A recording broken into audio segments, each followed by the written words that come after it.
But for me, the core of the film is, and these two additional media, rests on what is a revolutionary. And they are a bunch of zeros.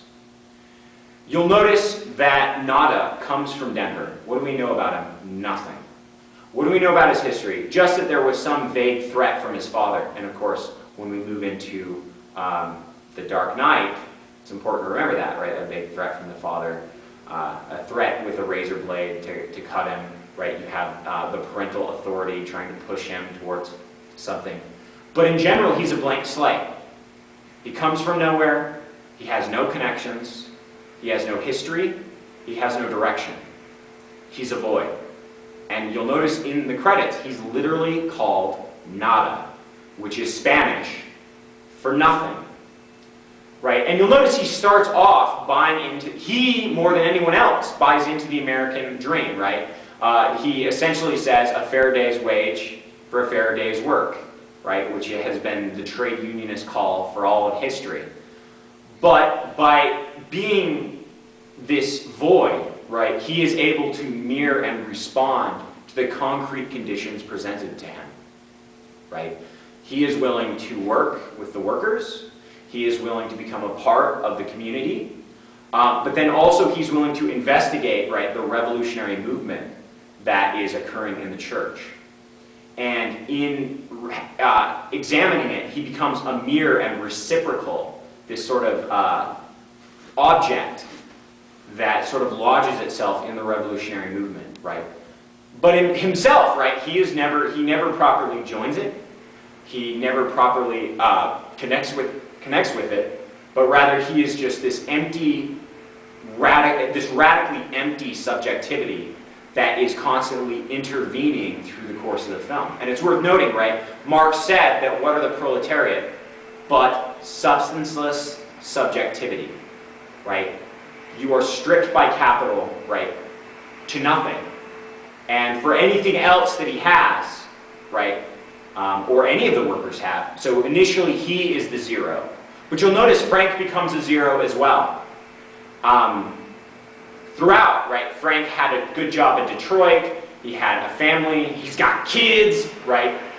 But upon his ideological awakening, he's willing to risk everything. He becomes nothing else but the mirror and the revolutionary struggle, right? He becomes a void. And you'll notice he doesn't buy in to the other classes, right? You have the liberal capitalist, the left liberal capitalist, who in the end is nothing but someone to betray the movement. You obviously have the creatures, who are obviously capitalists, right? Who are feeding off of us. They're international or intergalactic free traders, right? They view us as the third world. Again, right? The proletarianization of the people. But and this is also an important side note. It's also worth noting that the lumpen proletariat, right? The criminal class, the hobos, where they're not workers, right? Because Frank is in a shanty town as well. He lives there. He lives there with a bunch of other people. And implicitly a bunch of, if you notice the ethnicity, a lot of Mexicans, and implicitly migrant workers. He himself is a diminished, financially, not in any other sense, right, proletariat. And so he is thrown into and out of labor, into and out of work. But then you have the lumpen proper, right, the raspy voiced guy who is, you know, critical of any of the ideology that comes on the television, that thinks it's a joke. And not only that, begins to characterize the very revolutionary movement, right, as a bunch of people going crazy that happens at the end of the century. And so the lesson that we need to draw from this is the lumpen proletariat, rather than being the enemy, are in fact the secret allies of the capitalist class. And it's worth noting that throughout history, most of the right-wing dictatorships are established with the aid of simultaneously the elites, but also the lumpen class, the thugs, right? The Nazi SA, right, the stormtroopers, were mostly thugs, less workers, right? The workers tended towards the social democratic movement. Same sort of thing going on in Italy, under Mussolini. The squadristis were out of work, ex-military, who basically were thugs and engaged in all sorts of criminal enterprises. So in this case, we should, again, look at the hero's position. He doesn't buy in to the easy life offered to him by the capitalist, right, to be bought off. And so in this case, right, they become a zero. They become nothing but the actual evident revolution. The sort of position, or the next movie that I'm sure you're all familiar with is The Dark Knight. And in this you have the Joker, who again has no past, right? He's always telling somebody some different past that he has, because it doesn't matter. It doesn't matter where he came from. The only thing that matters is he's this,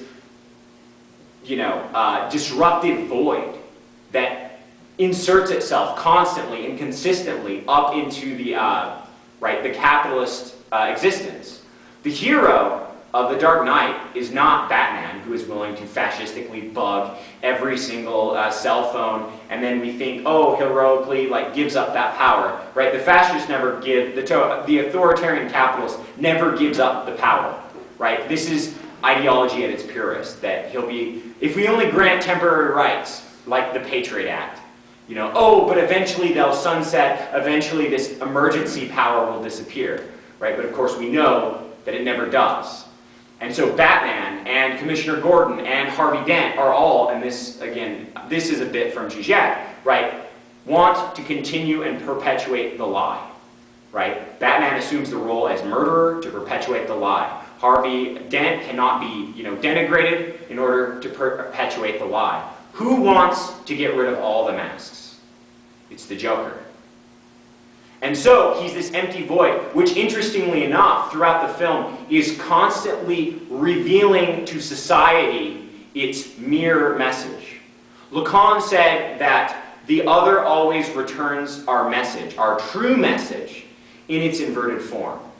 And you'll notice, for example, at the final scene where he's on the skyscraper, the terrorists are the hostages, right? And our very system generates and holds hostage the very terrorists who we see as terrorists are in fact hostage. And so in this case, right, although Al-Qaeda, right, and the Palestinians and the shoe bombers and underwear bombers and all of these people, right, appear to us evidently, just as they appear to the police, right, and well, it's only through the good timing of Batman that they're saved and his, keen vision. All of those terrorists are in fact innocents held hostage by a system of police brutality that is more than willing to shoot them at a distance and not engage them. Whereas the doctors, right, the nurses, the elite of Gotham who are held hostage are in fact, right, take the form of the terrorists.